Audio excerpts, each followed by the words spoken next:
بسم الله الرحمن الرحيم. الحمد لله وكفى وسلام على عباده الذين اصطفى، أما بعد، فأعوذ بالله من الشيطان الرجيم. بسم الله الرحمن الرحيم. ومن أحسن قولا ممن دعا إلى الله وعمل صالحا وقال إنني من المسلمين. ولا تستوي الحسنة ولا السيئة، ادفع بالتي هي أحسن، فإذا الذي بينك وبينه عداوة كأنه ولي حميم. وما يلقاها إلا الذين صبروا وما يلقاها إلا ذو حظ عظيم. صدق اللہ العظیم. بزرگان محترم اور عزیز ساتھیوں، یہ سورہ حامیم سجدہ کی چند آیتیں ہیں جس میں اللہ تبارک و تعالیٰ نے داعی کے اوصاف بیان فرمائے. جو لوگ اللہ کے بندوں کو اللہ کی طرف بلانے کا کام کرتے ہیں، چاہے وہ کسی بھی تحریک سے، تنظیم سے جڑے ہوئے ہوں یا انفرادی طور پر دعوت دینے والے ہوں، ان کے کیا اوصاف ہونے چاہیے. قرآن کریم میں متعدد مقامات میں داعی کے مختلف اوصاف بیان کیے گئے، اور نبی اکرم صلی اللہ علیہ وسلم اور دیگر انبیاء اکرام علیہم الصلاۃ کے اوصاف کو بھی نمونے کے طور پر بیان کیا گیا. قرآن کریم میں بیان کیا گیا، ایک جگہ ارشاد باری ہے، أَتَأْمُرُونَ النَّاسَ بِالْبِرِّ وَتَنْسَوْنَ أَنفُسَكُمْ وَأَنْتُمْ تَتْلُونَ الْكِتَابَ، کہ لوگوں کو تم صحیح باتوں کا حکم کرتے ہو، بھلی باتوں کا حکم کرتے ہو اور خود کو بھول جاتے ہو. وَتَنْسَوْنَ أَنفُسَكُمْ وَأَنْتُمْ تَتْلُونَ الْكِتَابَ، حالانکہ تم اللہ کی کتاب کو پڑھتے ہو. تو یہ وصف داعی کے اندر یہ ہونا چاہیے کہ دوسروں کو دین کی طرف، اچھے کاموں کی طرف، نیک کاموں کی طرف دعوت اور ترغیب دینے کے ساتھ ساتھ سب سے پہلے خود اس پر کاربند ہو، سب سے پہلے اس پر خود عمل پیرا ہو. پھر اس کام میں جان پڑ جاتی ہے، پھر ان کی داعی کی بات میں وزن ہوتا ہے. اگر داعی خود عمل پیرا نہ ہو، خود عمل نہ کرنے والا ہو، تو پھر اس کی بات میں جان نہیں ہوگی. کسی اللہ والے کے پاس ایک عورت اپنے بچے کو لے کر جاتی ہے. ویسے ہی قصہ ہے، کوئی بڑا معتبر سا قصہ نہیں، ایسی سنا ہوا قصہ ہے کہ ایک عورت اپنے بچے کو لے کر کے کسی اللہ والے کے پاس جاتی ہے اور کہتی ہے کہ حضرت یہ میٹھا بہت کھاتا ہے، اسے نصیحت فرما دیجئے کہ میٹھا کھانا چھوڑ دے، جس کی وجہ سے اس کے دانت خراب ہو گئے ہیں، اس کے پیٹ میں کیڑے پڑ گئے ہیں، پھر بھی سنتا نہیں ہے. تو حضرت نے کہا کہ لے جاؤ اسے اور 1 ہفتے کے بعد لے آنا. چنانچہ وہ عورت 1 ہفتے کے بعد لے آئی. پھر ان حضرت نے اس بچے سے کہا کہ بیٹا میٹھا نہ کھانا، اور بھیج دیا. لیکن کیا دیکھتی ہے وہ عورت، اس بچے نے میٹھا کھانا چھوڑ دیا. وہ اس عورت کو بڑا تعجب ہوا اور وہ حضرت کے پاس دوبارہ واپس آئی اور اس نے پوچھا کہ حضرت یہ کیا بات ہوئی کہ آپ نے صرف اتنا جملہ ارشاد فرمایا کہ بیٹا میٹھا نہ کھانا، اور اس نے چھوڑ ہی دیا، اور یہ جملہ تو آپ گزشتہ ہفتہ بھی بتلا سکتے تھے، آپ نے 1 ہفتے کی مہلت کیوں مانگی؟ تو حضرت نے فرمایا کہ میں خود اس پر عمل پیرا نہیں تھا، میں خود زیادہ میٹھا کھانے کا عادی تھا، میری بات کا کیا اثر ہوتا، اس لیے میں نے 1 ہفتے تک اس پر پابندی کی، اور پھر میں نے جب یہ ایک بات کہی تو اس کا اثر اس کے دل پر لگا اور اس پر اسے عمل کرنا آسان ہو گیا. تو ایک داعی کا وصف یہ ہونا چاہیے کہ سب سے پہلے خود عمل پیرا ہو، جس بات کی وہ دعوت دوسروں کو دیتا ہے خود اس پر مکمل کاربند ہو. دوسرا وصف قرآن کریم کی آیات میں یہ بتایا گیا کہ دعوت کی ابتدا دوسروں کو بعد میں اپنے رشتہ داروں سے پہلے کریں. قرآن کریم میں اللہ کے نبی صلی اللہ علیہ وسلم کو یہ بتلایا گیا، وَأَنذِرْ عَشِيرَتَكَ الْأَقْرَبِينَ، کہ آپ پہلے اپنے قریبی رشتہ داروں کو اللہ سے ڈرائیے، جہنم کا خوف دلائیے، اللہ کا ڈر ان کے دلوں میں پیدا کیجیے. یہ آپ کو بتلایا گیا۔ تو ایک داعی کے لیے یہ ضروری ہے کہ جہاں ہم دوسروں کو دعوت دیں گے پہلے اس کی ابتدا اپنے گھر والوں سے ہو۔ تو ایک وصف یہ ہے۔ تیسرا وصف قرآن کریم کی دوسرے مقامات میں جو بیان کیا گیا وہ اللہ کے نبی صلی اللہ علیہ وسلم کا ایک خاص وصف نرمی اسے بیان کیا گیا کہ فَبِمَا رَحْمَةٍ مِّنَ اللَّهِ لِنْتَ لَهُمْ وَلَوْ كُنْتَ فَظًّا غَلِيظَ الْقَلْبِ لَانفَضُّوا مِنْ حَوْلِكَ، اللہ کی رحمت سے آپ نرم ہو گئے۔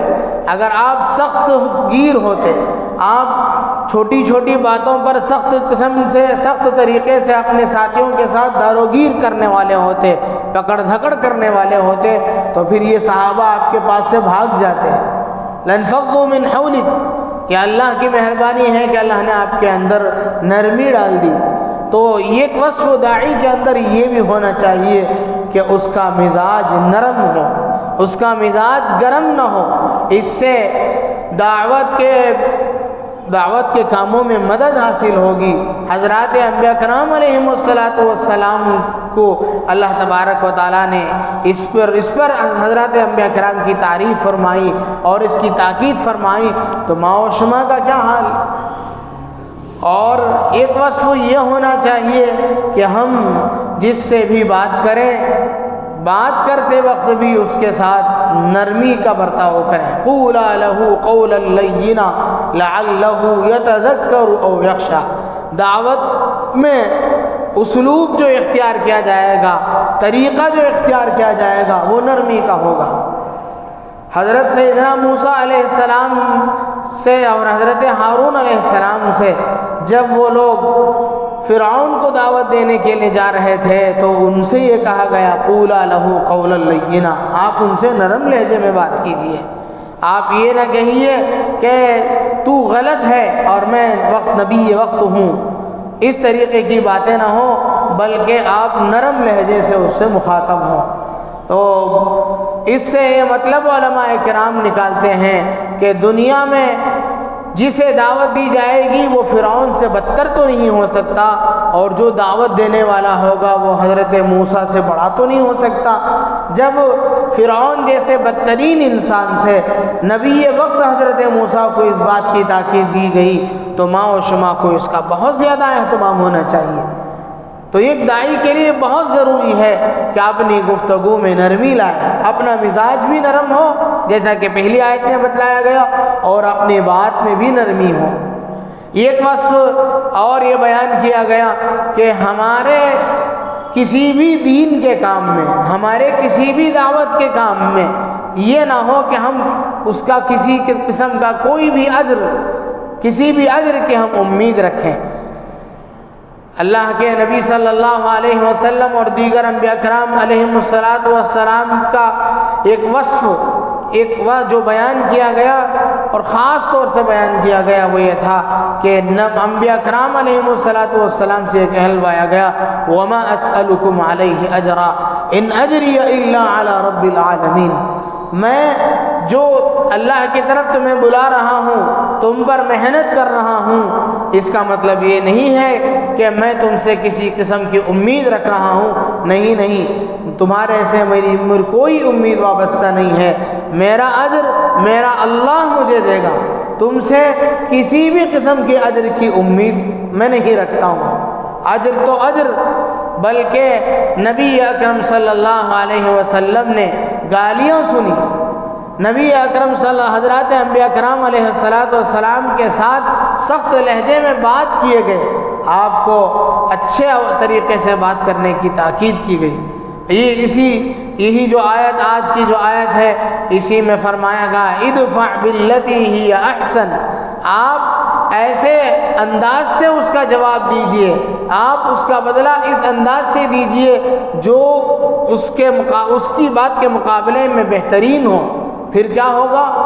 کوئی آپ کے ساتھ غلط طریقے سے پیش آتا ہے تو آپ اس کے ساتھ غلط طریقے سے پیش آنے کے بجائے الٹا آپ اس سے بہت ہی اچھے اخلاق سے پیش آئیں، تو پھر کیا ہوگا؟ فَإِذَا الَّذِي بَيْنَكَ وَبَيْنَهُ عَدَاوَةٌ كَأَنَّهُ وَلِيٌّ حَمِيمٌ، پھر وہ شخص جس کے اور تمہارے درمیان میں مقابلہ ہے وہ تمہارا دوست بن جائے گا۔ اخلاق کے 3 درجے ہیں۔ ایک درجہ یہ ہے کہ آدمی ویسا ہی سلوک دوسرے کے ساتھ کرے جیسا سلوک دوسرا اس کے ساتھ کرے۔ کسی نے اسے گالی دی، اس نے واپس میں اتنی ہی گالی دے دی۔ کسی نے اس کو ایک تھپڑ مارا، اس نے واپس میں اس کے ایک ہی تھپڑ مارا۔ یہ اخلاق کے دائرے کے اندر کی چیز ہے، یہ کوئی غلط بات نہیں ہے۔ آپ نے اپنے ساتھ جو سلوک ہوا اس کا آپ نے بدلہ لے لیا۔ اس کے آگے بڑھیں گے، ایک تھپڑ کی جگہ 2 تھپڑ مار دیں گے تو پھر یہ ظلم ہو جائے گا۔ تو یہ اخلاق کے دائرے کے اندر ہی آتا ہے، لیکن اخلاق کا نچلا درجہ ہے، سب سے ابتدائی درجہ ہے۔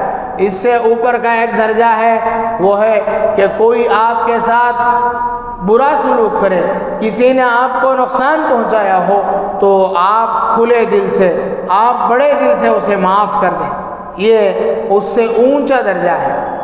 لیکن سب سے اعلیٰ اور سب سے اونچا درجہ جس میں میرے اور آپ کے آقا جناب محمد الرسول اللہ صلی اللہ علیہ وسلم فائز تھے، اور اس آیت سے اسی کا مطالبہ کیا گیا ہے، وہ یہ ہے کہ آپ کے ساتھ جو برا سلوک کرے آپ اس کے ساتھ الٹا اچھا برتاؤ کریں۔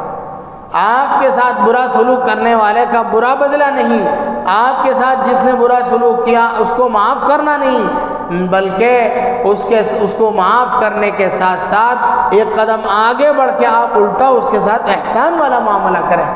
آپ علیہ الصلوۃ والسلام کی زندگی میں بہت سارے واقعات اس کے ملتے ہیں۔ طائف کا مشہور واقعہ کتابوں میں وہ لکھا ہے کہ آپ نے مکہ مکرمہ میں محنت کرتے کرتے جب آپ کے دل میں خیال آیا کہ مکے کی محنت ہم نے بہت کی، لیکن اب یہ خیال آپ کے دل میں آیا کہ ذرا طائف جو قریبی علاقہ ہے وہاں بھی چل کر کے محنت کر کے دیکھتے ہیں، ہو سکتا ہے وہاں کوئی اچھا نتیجہ برآمد ہو، وہاں کوئی اچھا حلقہ ہمارا تیار ہو جائے۔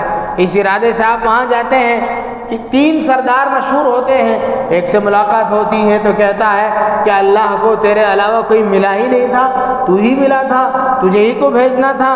کسی نے کہا کہ میں تجھ سے بات کرنا ہی نہیں چاہتا ہوں۔ کسی نے آپ سے بات کرنے کی تو دور کی بات، آپ کے بات کو انکار کرنے کے ساتھ ساتھ اس نے محلے کے اوباش لڑکوں کو آپ کے پیچھے لگا دیا، انہوں نے آپ پر پتھر برسائے، لیکن جب آپ وہاں سے تشریف لائے جس میں مبارک خون سے لہو لہان ہو گئے تھے، آپ نے اللہ کے سامنے یہ دعا فرمائی کہ اے اللہ میری قوم مجھے نہیں پہچانتی ہے، آپ اس قوم کو معاف فرما دیجیے۔ آپ نے ان کے حق میں بد دعا نہیں فرمائی، آپ نے ان کے ساتھ اسی طرح کی کارروائی نہیں فرمائی، آپ نے ان کو صرف معاف نہیں فرما دیا بلکہ ان کے حق میں آپ نے مغفرت کی دعا فرمائی اور ان کی نسل سے اچھی امیدیں آپ نے وابستہ ہونے کی بات کہی۔ تو یہ آپ علیہ الصلوۃ والسلام کے اخلاق کریمہ تھے، خلق عظیم آپ کا تھا، اخلاق فاضلہ تھے آپ کے۔ یہ اخلاق ہر داعی کو اپنانا چاہیے۔ ایک اہل کتاب کے ایک عالم، ایک یہودی عالم جن کا نام زید ابن سعنا بتلایا جاتا ہے، کتابوں میں لکھا ہے کہ انہوں نے کہا کہ جتنے اوصاف پچھلی کتابوں میں آپ علیہ الصلوۃ والسلام کے متعلق بتلائے گئے وہ سارے کے سارے اوصاف تو میں نے دیکھ لی آپ کے اندر، وہ سارے کے سارے اوصاف تو آپ کے اندر میں نے پا ہی لیے، لیکن 2 اوصاف مجھے آپ کے ساتھ الگ سے بھی دیکھنے کو ملے۔ ایک وصف یہ ہے کہ حلم اور بردباری کا، برداشت کا، آپ کے غصے کے اوپر ہونا، یعنی آپ کا غصہ مغلوب ہو جانا، آپ کے غصے کا مغلوب ہو جانا، آپ کی بردباری، آپ کا برداشت، آپ کا حلم اس سے بڑا ہوا ہونا، ایک وصف یہ۔ دوسرا وصف سخت سے سخت بات پر بھی آپ کو غصہ نہ آنا۔ یہ 2 وصف ایسے تھے، یہ 2 وصف میں نے آپ کے اندر مزید آپ کے اندر میں نے دیکھے۔ کیا ہوا؟ ایک مرتبہ میرا آپ علیہ الصلوۃ والسلام کے ساتھ معاملہ ہو گیا۔ آپ نے مجھ سے کھجور قرض میں لیے تھے، آپ علیہ الصلوۃ والسلام تاجر تھے، آپ لوگوں سے قرض میں بھی معاملہ کرتے تھے۔ آپ نے قرض میں اسی یہودی سے زید ابن سعنا سے آپ نے کھجور خرید لیے تھے۔ کھجور ادھار میں لے لیے تھے اور اس وعدے پر کہ میں فروخت کروں گا اور پھر آپ کو وہ رقم فلاں تاریخ کو ادا کر دوں گا۔ زید بن سونا کہتے ہیں کہ ابھی اس وقت کے جس وقت کا وعدہ تھا، جس تاریخ کا وعدہ تھا ادائیگی کا، ابھی 2-3 دن باقی تھے۔ مجھے شرارت سوجی، میں آپ کا امتحان لینا چاہتا تھا۔ میں گیا آپ کے پاس، میں نے آپ سے کہا کہ میرا پیسہ دیجیے۔ آپ نے کچھ نہیں کہا، آپ خاموش تشریف فرما رہے۔ میں نے ذرا تیز بولنا شروع کیا، آپ خاموش رہے۔ آپ کے صحابہ موجود تھے، ان کے تیور بدلتے ہوئے مجھے نظر آئے۔ میں نے پھر کہا کہ اچھا تمہارے خاندان کا ہی ایسا ہی، تمہارے اندر یہ عادت ہی نہیں ہے شاید، کبھی بھی ادھار لیتے ہیں تو وقت پر نہیں دیتے ہیں۔ پھر بھی آپ خاموش رہے۔ پھر میں نے مزید جملہ کہا کہ تمہارا خاندان ہی ایسا ہے، تمہارے آبا و اجداد ہی ایسے ہیں۔ تو حضرت سیدنا عمر ابن خطاب آپے سے باہر ہو گئے۔ عمر ابن خطاب رضی اللہ عنہ اس وقت دربار اقدس میں موجود تھے۔ انہوں نے تلوار نکالی اور مجھے مار ڈالنا چاہا اور کہا رسول اللہ صلی اللہ علیہ وسلم سے کہ یا رسول اللہ مجھے اجازت دیجیے میں اس کی گردن اڑا دوں۔ آپ نے فرمایا حضرت عمر سے کہ عمر ایک ایسی حرکت کر رہے ہو، وہ اپنے حق کا مطالبہ کر رہا ہے، آپ اس کا حق ادا کرنے کے بجائے اس پر ظلم کرنے کی کوشش کر رہے ہیں۔ آپ یہ کرتے تو کہ آپ اس کا جو قرضہ میرے اوپر ہے اسے ادا کر دیتے، یہ اصل کام تھا۔ تو حضرت عمر نے فرمایا کہ یا رسول اللہ اب بتائیے کیا قرضہ ہے، میں ادا کر دیتا ہوں۔ آپ نے وہ مقدار بتائی تو حضرت عمر اس کی ادائیگی کے لیے تیار ہو گئے۔ تو آپ علیہ السلام نے فرمایا کہ نہیں عمر، اتنا ہی نہیں بلکہ تم نے اس کے ساتھ زیادتی کرنے کی کوشش کی ہے، اس لیے تم مزید اسے زیادہ رقم ادا کرنا، جتنے کا اس کا حق ہے اس سے اضافہ کر کے دینا۔ زید بن سونا کہتے ہیں آپ علیہ السلام کے یہ اوصاف دیکھ کر کے مجھ سے رہا نہیں گیا، میں نے فوراً آپ کے ہاتھ میں ہاتھ رکھا اور میں اللہ کے نبی صلی اللہ علیہ وسلم کے سامنے بیٹھ کر کے کلمہ پڑھا اور میں مسلمان ہو گیا۔ یہ اوصاف آپ علیہ السلام کے تھے۔ کہتے ہیں کہ ایک مرتبہ ایسا ہوا کہ ایک دیہاتی گوار قسم کا آدمی نبی علیہ السلام کے ساتھ صرف ایسا ہی نہیں ہوا کہ صحابہ نے آپ کو سروں پہ رکھا، آپ کے وضو کے پانی کو گرنے نہیں دیا، آپ تھوکتے تھے تو اسے چہرے پہ مل لیتے تھے۔ ایک آپ کے ساتھ ایک طرح کا سلوک یہ بھی ہوا، آپ کے ساتھ ایک دوسرے طرح کے سلوک بھی ہوئے، آپ کو بہت کچھ اپنوں سے بھی سننا پڑا۔ تو ایک مرتبہ ایسا ہوا کہ ایک گنوار آپ علیہ السلام چادر اوڑھے چلے جا رہے تھے۔ ایک دیہاتی بوڑھے نے آپ کی چادر کو زور سے کھینچا، جس کی وجہ سے آپ کے گردن پر سرخ نشان پڑ گئے۔ آپ کو بڑی تکلیف ہوئی۔ اس نے کہا کہ اے محمد صلی اللہ علیہ وسلم، تیرے پاس جو مال ہے، جو کچھ لوگوں کا دیا ہوا ہے، وہ تیرے اللہ کا دیا ہوا ہے، تیرے باپ کا نہیں ہے، اس لیے اس مال میں سے مجھے 1 اونٹ کھجور 1 اونٹ جو دینا۔ آپ علیہ السلام نے فرمایا ان سے کہ یہ ٹھیک ہے، میں مانتا ہوں کہ میرے پاس جو کچھ ہے وہ میرا اللہ کا دیا ہوا ہے، میرے باپ کا، میرے گھر، میرے اوپر کے لوگوں کا مال نہیں ہے، اسے میں مانتا ہوں، لیکن یہ تو بتائیے کہ آپ نے یہ جو سلوک کیا اس کا کیا ہوگا؟ آپ نے یہ کہتے ہوئے مسکرایا۔ پھر ایک صحابی کو آپ نے بلایا کہ ان بڑے میاں کو انہوں نے جو مانگا ہے اسی طریقے سے 1 اونٹ اور اس پر جو کھجور لدوا کر کے 1 اونٹ اور اس پر جو لدوا کر کے ان کو دے دیا جائے۔ یہ میرے اور آپ کے آقا سرکار دو جہاں سرور کائنات صلی اللہ علیہ وسلم کے اوصاف تھے۔ تو ان آیات میں اسی چیز کا ہم سے مطالبہ کیا گیا ہے کہ داعی کے جہاں اور آیتوں میں اور اوصاف بیان کیے گئے، یہاں یہ وصف بھی بیان کیا گیا ہے کہ داعی کو اخلاق کے اونچے پیمانے، اونچے درجے پر فائز ہونا چاہیے، جس پر نبی علیہ السلام تھے۔ پھر کیا ہوگا؟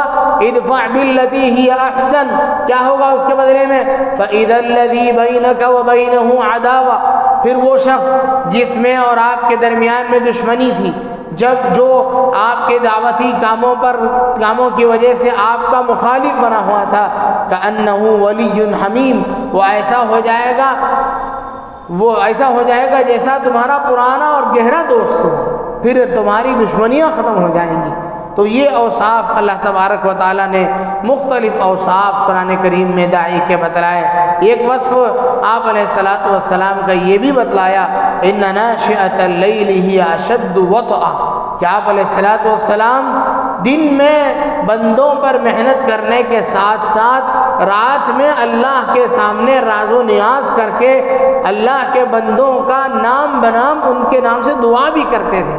حضرات صحابہ کرام کا ایک خاص وصف تھا کہ وہ دن کو گھوڑے کی پشت پر اور رات کو مسلح کی پشت پر سوار ہوتے تھے۔ داعی ان دونوں داعی کے لیے یہ دو پر ہیں، دو بازو ہیں، دو پہیے ہیں، انہی دو سے چل کر کے داعی اپنے دعوتی امور میں کامیابی حاصل کر سکتا ہے۔ اس کے بغیر کامیابی کی سوچنا، یہ کامیابی کا خواب دیکھنا، یہ خواب کبھی شرمندہ تعبیر نہیں ہو سکتا، یہ خواب کبھی ہمارا پورا نہیں ہو سکتا۔ اللہ تبارک و تعالیٰ سے دعا ہے کہ اللہ تبارک و تعالیٰ جو اوصاف داعیوں کے بنا بتلائے گئے ان تمام اوصاف سے ہم سبھی دین کے کام کرنے والوں کو مالا مال فرمائے۔ آمین۔ وآخر دعوانا الحمد للہ رب العالمین۔